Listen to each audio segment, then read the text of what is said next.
নমস্কার, রীতা হোম কিচেনে আপনাদের সবাইকে স্বাগত জানাই। আজ আমি নিয়ে এসেছি একদম দেশি ঘরোয়া একটা রেসিপি, যেটা হলো গুড় দিয়ে আমড়ার মিষ্টি চাটনি। তো এখানে আমি আমড়াটাকে ভালো করে ধুয়ে খোসা ছাড়িয়ে লম্বা লম্বা করে কেটে নিয়েছি, আর কিছুটা কিশমিশ ভিজিয়ে রেখেছি।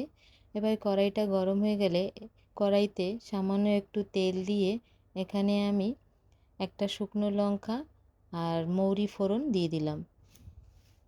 এবার কেটে রাখা আমড়াগুলোকেও দিয়ে দেব।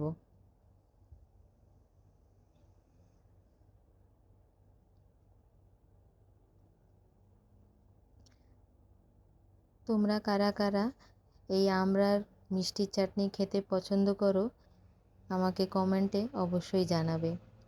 তো এখানে আমি কিশমিশটা দিতে ভুলে গেছি, এবার আমি কিশমিশগুলোকে দিয়ে দিলাম। এবার এটাকে ভালো করে নেড়ে চেড়ে এর মধ্যে আমি সামান্য একটু হলুদ গুঁড়ো আর স্বাদ মতো নুন দিয়ে দিলাম।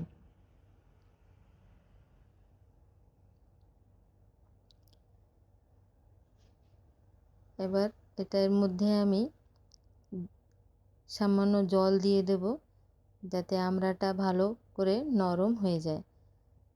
তো এখন আমি এটাকে ঢাকনা দিয়ে ঢেকে রেখে দেব,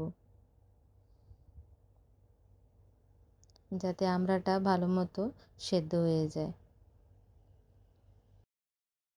তো আমড়াটা নরম হয়ে গেছে, এই দেখো। তো আমি একটা ম্যাশারের সাহায্যে কিছুটা আমড়া আমি ম্যাশ করে নিলাম, যাতে আমড়ার চাটনিটা একটু গাঢ় হয়। তো এখানে আমি বেশি গাঢ় করব না, একটু পাতলাই রাখবো। আমার পাতলা চাটনি খেতে খুবই পছন্দ। তোমরা কারা কারা এরকম পাতলা গুড় দিয়ে আমড়ার চাটনি খেতে পছন্দ করো আমাকে কমেন্টে অবশ্যই বলবে। তো এখানে এটা ভালো করে ফুটে গেছে। এবার আমি এর মধ্যে কেটে রাখা গুড় দিয়ে দেব। এখানে আমি 200 গ্রামের মতো গুড় নিয়েছি।